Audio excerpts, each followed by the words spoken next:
Dating someone will always have pros and cons. However, dating someone from a different culture will give you a few different types of battles.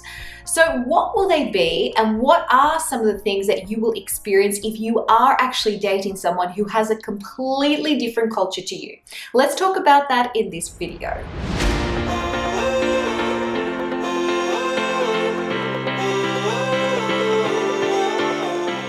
Hey everyone, welcome back. I'm Renee Slansky for Flirtini, the dating app that allows you to be able to connect romantically or even just build friendships. You can check out that below. Now, because we are in the day and age where we are able to date people from across the ocean, different cities, we live in a very multicultural type of society, there could be a possibility that you end up falling for someone that has a completely different type of ethnic or culture to you.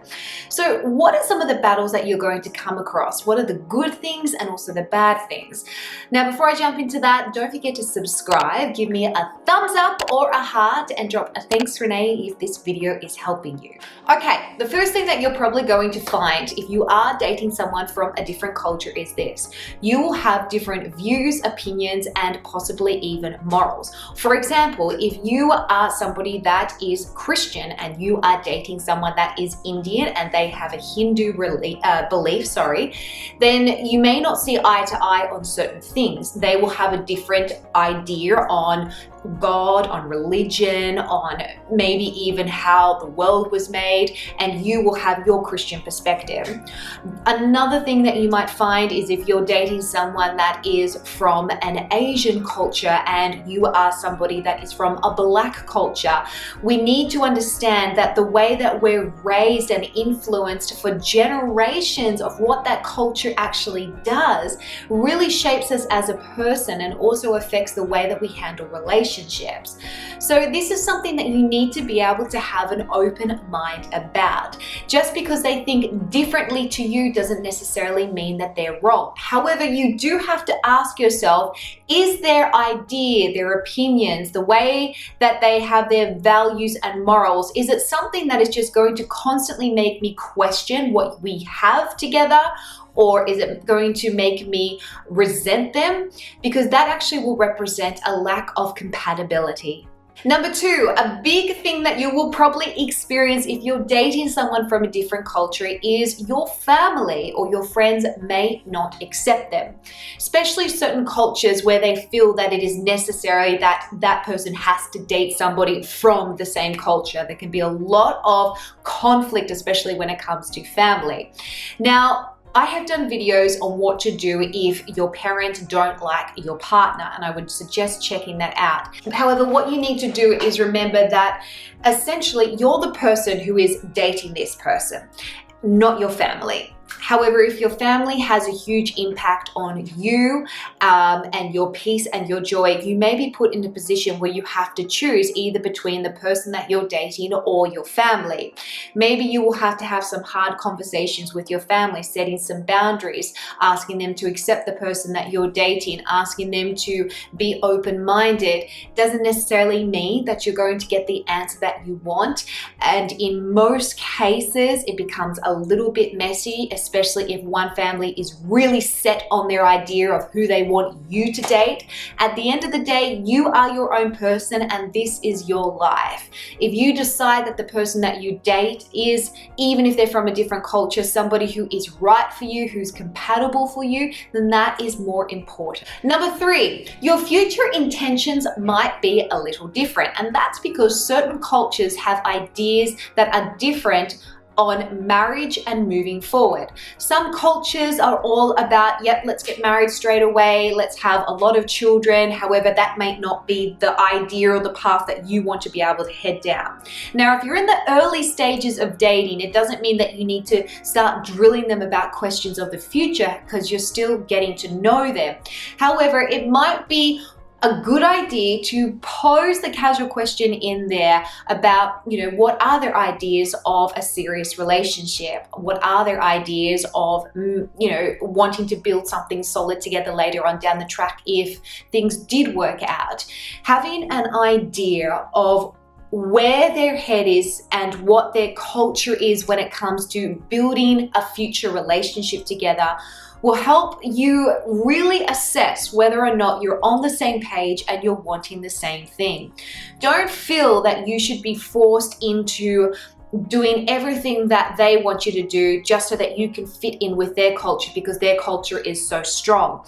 You need to be able to have your own identity and communicate that whilst giving them space to have their own identity and to be able to feel safe that they can be who they essentially are, even if it means that it isn't culturally on the same page as you. Okay, number 4, compromise and conflict will be inevitable.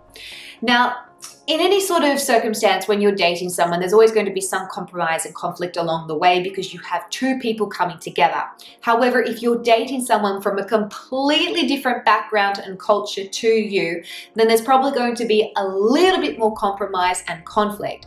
Whether this is compromise on your religious belief, whether this is compromise on your family values, whether this is conflict on how you want to raise your children, because these are important things to be able to speak about at some point, okay, before you start moving into such a serious relationship that you realize that you both want to have completely different things. Conflict doesn't necessarily mean it is a bad relationship. Constant conflict obviously isn't ideal. However, having some sort of conflict gives you an opportunity to communicate and learn more about each other and what your expectations are. Now, either way, as I said, there will be some sort of compromise, meaning you may have to decide, well, I can't go to my church every Sunday because they don't agree with that, or they want to spend family times together because they're an atheist, for example. Is that something that you're willing to compromise on? Another thing could be, well, they have a culture which is very much about spending every single family holiday together, and there's like 20 or 30 people in their family or more, where you're more of an introverted sort of person and you're not really comfortable with that and you like to be able to have your space from family. Remember that culture doesn't necessarily have to be based on race or religion. Culture can also be how somebody sees the world and what they do in certain circumstances, which is influenced by the way that they've been brought up. So what are you willing to compromise on? That will be the big question. And lastly, number 5, I want to leave this on a positive note, because dating someone from a different culture doesn't have to be a scary thing. I think it is something that we should embrace. And it is something that can give us an opportunity to grow and to have a richer and deeper relationship with someone. And that's because we're put into a position where we're forced to learn about another culture, understand somebody, be empathetic, be somebody who is flexible. You know, if you're just always used to experiencing love or dating a person one way and then you fall for someone that has completely different cultural influence, it really puts you in a position where you can actually have a completely different experience of love, and this can be a good thing. You know, there's so many different cultures out there. I don't think that we should be scared when we are starting to date someone from a different background to us. Well, guys and girls, let me know below, are you somebody who is dating somebody of a different culture, and how is it going for you? And don't forget, of course, to check out the Flirtini app. I've linked it down below in the bio, and give us a like or a heart and share this with somebody if they need it. And of course, don't forget to subscribe. Until next time, bye for now. I'm Renee.